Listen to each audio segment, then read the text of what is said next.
صلوا علی الحبیب صلی اللہ علی محمد صلی اللہ علیہ وسلم۔ کسی سے مشابہت کی بنا پر کسی فعل کی ممانعت اسی وقت صحیح ہے کہ جب فاعل کا ارادہ مشابہت کا ہو، کسی قوم سے مشابہت کے حوالے سے، یا وہ فعل اہل باطل کا شعار و علامت خاصہ و خاص ان کی علامت ہو جس کے سبب وہ پہچانے جاتے ہوں، یا اگر خود اس فعل کی مذمت شریعت سے ثابت ہے تو اسے برا کہا جائے گا ورنہ ہرگز نہیں، جیسے کہ پھولوں کا صحرا ان سب باتوں سے پاک ہے لہٰذا جائز ہے۔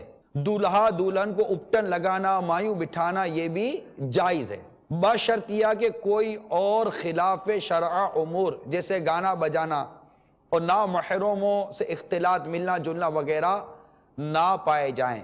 البتہ دولہا کو مہندی لگانا یہ ناجائز ہے۔ اب آپ بولو گے یہ ہماری سمجھ میں نہیں آتا، تو بھی آپ مجھے سمجھا دیں کہ باپ کی سمجھ میں کیا آتا ہے۔ یہ بھی ایک بڑا پرابلم ہے یار، یہ ہماری سمجھ میں نہیں آتا، بڑی باریک باریک باتیں کرتے ہیں یار، کو سمجھ میں آنے والی باتیں کریں۔ سمجھ میں آنے والی بات دوبارہ سمجھنے کی آپ کوشش کیجئے، رسوم کی پابندی اس حد تک کرے کہ کسی حرام فعل میں مبتلا نہ ہو۔ اب آپ بولو گے حرام فعل بھی ہم کو سمجھ نہیں پڑتی، اصل میں میرا اپنا نقطہ نظر یہ میرے پیارے اور میٹھے اسلامی بھائیوں، سمجھ سب پڑتی ہے۔ ایک جملہ چلتا ہے ہمارے یہاں کہ یار چلتا ہے، خوشی ہے نا سب چلتا ہے۔ اب آپ بتائیے کہ ہم مسلمان ہیں، ہمارے پاس شریعت کو حکم چلتا ہے، سب نہیں چلتا۔ شریعت کیا کہتی ہے؟ نکاح ایک ماشاءاللہ ایک شرعاً کتنا اچھا میٹھا اور خوبصورت فعل ہے، شادی بیاہ، تو اس میں اس کام کو کرنے سب کہتے ہیں شادی سنت ہے، شادی سنت ہے۔ اب شادی سنت ہے، اس میں خلاف سنت کیا کیا امور داخل کر دیا ہم لوگوں نے۔ شریعت نے شادی کی ترغیب دلائی ہے، بعض مواقع پر تو شادی نہیں کرے گا تو گناہ گار ہوگا، لیکن اس شادی کے موقع پر کیا کیا چیزیں کرنی جائز ہیں، کیا کیا چیزیں ناجائز ہیں، یہ ہم کیوں نہیں سمجھتے۔ کہ ایک مقام پر صدر الشریعہ بدر الطریقہ کے حوالے سے نقل ہے، ناچ باجے اور یہ آتش بازی اور دیگر ایسی کئی چیزیں ہیں، کیا لکھتے ہیں کون ان کی حرمت سے واقف نہیں، کتنا مطلب کہ اہم مدنی پھول دیا۔ مگر بعض لوگ ایسے منہمک ہوتے ہیں کہ یہ نہ ہو تو گویا شادی ہی نہ ہوئی، بلکہ بعض اتنے بے باک ہوتے ہیں کہ اگر شادی میں یہ حرام کام نہ ہو تو اسے غمی اور جنازے سے تعبیر کرتے ہیں، خدا کی پناہ۔ ایسا ہی یہ خیال نہیں کرتے کہ بری رسم ایک تو گناہ اور شریعت کی مخالفت ہے، دوسرے جہاں مال ضائع ہوتا ہو، جہاں اسراف کا حکم آتا ہو، وہاں اس کی قباحتیں اور اس کی نحوستیں اور اس کی تباہیاں اور بڑھ گئی۔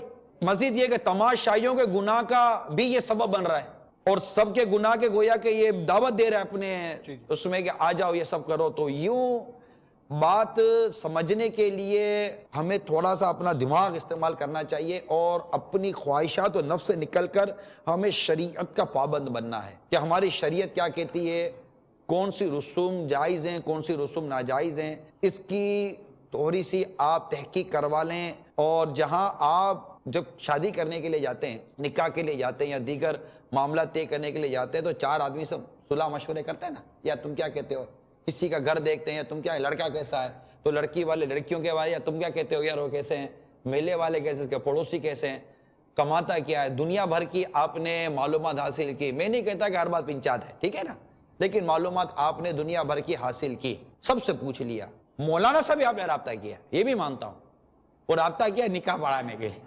مولانا نکاح پڑھانا آ جاؤ گے، کتنے لوگ ہیں، کب پہنچو گے، مولانا ٹائم پر آ جانا، ہاں دیر نہیں کرنا۔ مولانا کو بولے 2 گھنٹے بٹھاؤ، مولانا لیٹ نہیں آنا چاہیے، اپنے مولانا کے 2 گھنٹے لے لیں گے کیونکہ آپ نے مولانا کو پیسے دینے۔ چوٹ کرنے کے لیے عرض کر رہا ہوں آپ کو، آپ نے مولانا سے رابطہ کیا نکاح پڑھانے کے لیے، کیا کسی سے رابطہ کیا کہ میرے بیٹے کی شادی ہو رہی ہے، ہمارے یہاں یہ رسمیں ہونی ہیں، یہ طریقہ کار ہمارے یہاں ہونا ہے، مہندی کے نام پر، ڈھولکی کے نام پر، اپٹن کے نام پر، پیلے کپڑے کے نام پر، تو مہندی کے نام پر، تو فلاں سہرے کے نام پر، تو نکاح کے نام پر، تو دعوت کے نام پر، ولیمے کے نام پر، فلاں کے نام پر، تو اب تو 10-15 دن تک کنٹینیو وہ رسم و رواج اور ریسپشنز آپ کہہ رہے ہیں، جو واقعی ریسپشن دیا جاتا ہے، اب تو یہ کارڈ میں لکھتا ہے ریسپشن آئے کا بھی پورا پرسکرپشن آتا ہے۔ اچھا ریسپشن کا بھی پرسکرپشن آتا ہے، ڈیٹیل آتی ہے پوری کہ اس دن یہ ہوگا، اس دن یہ ہوگا، اس دن یہ ہوگا۔ تو اس میں کوئی ایک آدھ مدنی ماحول سے اگر اس کو ہوائیں لگی ہوں گی تو کوئی ایک آدھ نعت خانے کی ترکیب بنا لے گا، اس کے بعد پھر وہ اپنے انداز ہوتے ہیں.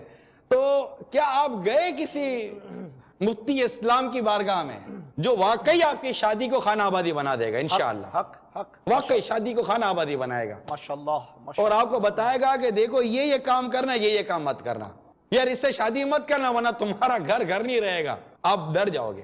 وہ اس کو جانتا ہے نا، یا اس کو لڑکی مت دینا، یہ لڑکا صحیح نہیں ہے، آپ ڈر جاؤ گے. آپ اس کو جانتا ہے. وہ جب جاننے والے نے اپنی جان پہچان اور اپنا علم آپ پر ظاہر کیا، آپ ڈرے نا.